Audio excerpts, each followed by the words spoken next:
224 AD, Ardashir established the new Sasanian dynasty, named after his grandfather, Sasan.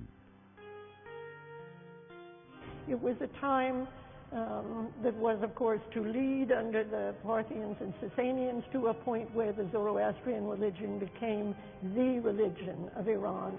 The king was, in a sense, the representative of Ahura Mazda, the voice of the god, the person who kept the balance between the forces of good and evil. Kingship and the religion were one entity. Sasanian kings were known as city builders.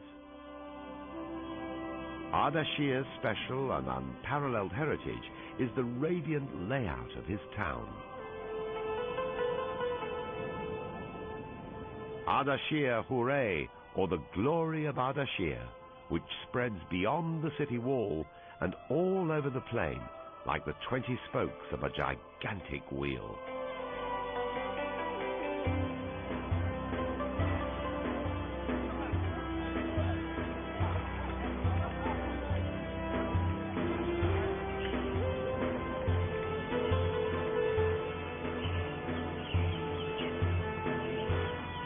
It was 2 kilometers in diameter, with its 40 meters high tower in the center as a symbol of God-given centralistic kingship.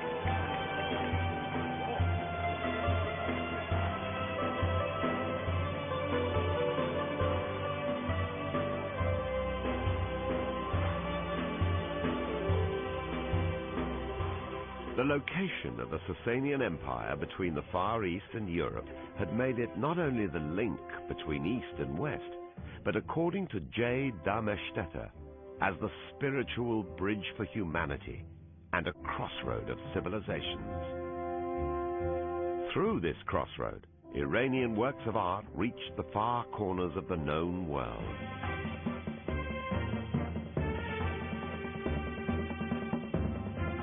For over a millennium, Iranian merchants dominated trade between China and Europe through the Silk Road, centuries before Marco Polo set foot on Chinese soil. A precious commodity was the Sasanian glassware. This is an interesting craft because, of course, these are very breakable, and so they're very, very valuable. So that when you find a piece of beautiful glassware, let's say in Jerusalem or anywhere else in Palestine or even Egypt, and it's identifiable as Sasanian, you have to think this came a long way at great expense and was highly prized. This was something that they mastered the technique of making these things, and it was transported throughout the world.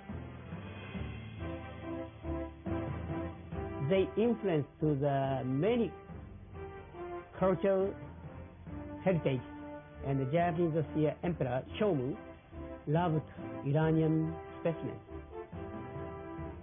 carpet, glassware, music instruments, etc.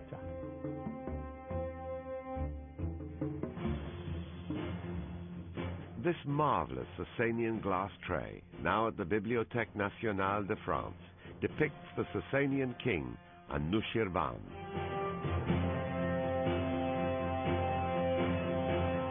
Anushirvan is celebrated for his great Ivan, known as the Taki Kasra in Ctesiphon.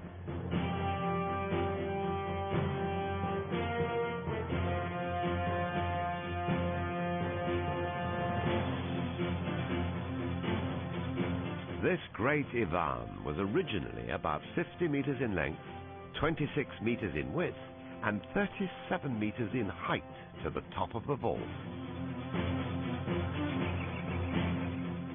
Wider than any vault in Europe, the French traveler Pascal Coste remarked that the Romans had nothing similar to it.